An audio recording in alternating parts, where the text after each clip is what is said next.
একজন মানুষকে এইভাবে পাবলিকলি মেরে ফেলা হলো গুলি করে, আমরা সবাই এখন স্টেট মেকানিজমটা একটা ফেলিয়ারের পরিচয় দিচ্ছি। রামিসা রেপ এবং হত্যা মামলার আজকে বিচার শুরু হয়ে 10 জন সাক্ষী শেষ হয়ে গেছে, আর হাদি হত্যা মামলার ইনভেস্টিগেটিং রিপোর্ট হয় না। এটা দেখেছিলাম আমরা সাগররুনি হত্যায়, দেখবেন কিন্তু এই মামলা আমিও একজন আইনজীবী। সাগররুনি হত্যায় প্রথম যখন মামলাটা আমার কাছে আসলো তখন I was surprise to see যে কোথাও এক জায়গায় ঠেকে যায়, প্রশ্ন করে না, আর ইনভেস্টিগেট করে না। তো এটা যখন 5ই আগস্টের পরে আসলো তখন একটা টাস্ক ফোর্স গঠিত হয়েছিল 5 সদস্য বিশিষ্ট। ওই টাস্ক ফোর্সের সঙ্গে আমি 2বার 3বার 4বার মিটিং করেছি। ওনারাও কিছু বলতে চান, আবার কিছু বলতে চান না। কোথাও গিয়ে এক জায়গায় মনে হয় ঠেকে যায়, তখন আর ডিসক্লোজ করে না। একই জিনিস হাদি হত্যার ক্ষেত্রে আমার কাছে মনে হয়। আচ্ছা বলেন তো দেখি, দিনের দুপুরে সিসিটিভি ক্যামেরায় আমরা দেখলাম, এটা তদন্ত রিপোর্ট হবে না কেন? Who is obstructing to submit the investigating report? That should be crystal clear. এবং এটা যদি ক্রিস্টাল ক্লিয়ার না হয় তাহলে that is B the ultimate failure of the state mechanism of Bangladesh. আপনি করবে কি? এটা স্টেট স্পন্সর ইনভেস্টিগেশন এজেন্সি করবে। যদি পিবিআই না পারে সিআইডি করবে। সিআইডি যদি ব্যর্থতার পরিচয় দিয়ে থাকে তাহলে টাস্ক ফোর্স গঠন করবে। এবং ডেফিনেটলি দিন যত যাবে এভিডেন্সেস ডিসঅ্যাপিয়ার হতে থাকবে। এরপরে কি হবে? 12 বছর সাগররুনির মতো, 13 বছর, 14 বছর। আর এখানে তরতাজা এভিডেন্স এখন জোগাড় করা যাচ্ছে না কেন? যাদেরকে অ্যারেস্ট করেছে ভারতে, এক্সট্রাডিশন ট্রিটি আছে, আনা যাচ্ছে না কেন? What is the difficulties?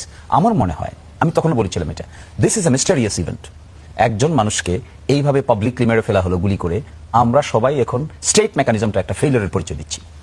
আমি আহ্বান জানাবো মিনিস্ট্রি অফ হোম এবং honourable prime minister, if it is possible for him, immediately interview করেন।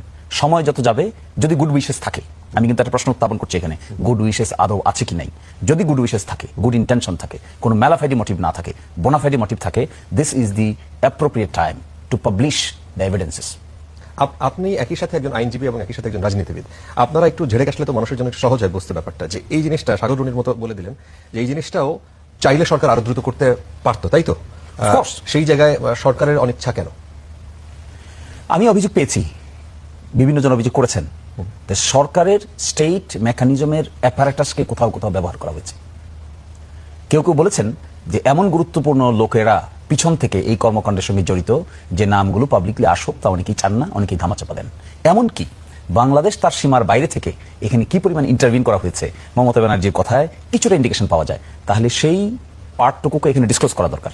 একই সাথে যে লোক ভারতে অ্যারেস্ট হয়েছে, যাকে কোর্টে নেওয়া হয়েছে, যেহেতু ভারতের আদালতে আছে, সে ওখানকার ম্যাজিস্ট্রেট তাকে রিমান্ডে নিয়েছে, তার একটা কনফেশনাল স্টেটমেন্ট প্রাইমারিলি রেকর্ড করা হয়েছে।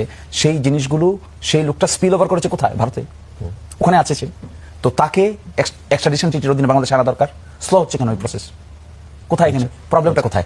এই জায়গায় আমার ইন্ডিকেশনটা হলো মেকানিজমের ভিতরে, ইনভেস্টিগেটিভ মেকানিজমের ভিতরে ল এনফোর্সমেন্ট এজেন্সি কিংবা কোনো গোয়েন্দা সংস্থার লোক যদি এগুলোর সঙ্গে ডাইরেক্টলি ইনডাইরেক্টলি জড়িত থাকে, তখন প্রসেস অটোমেটিক্যালি স্লো হয়ে যায়।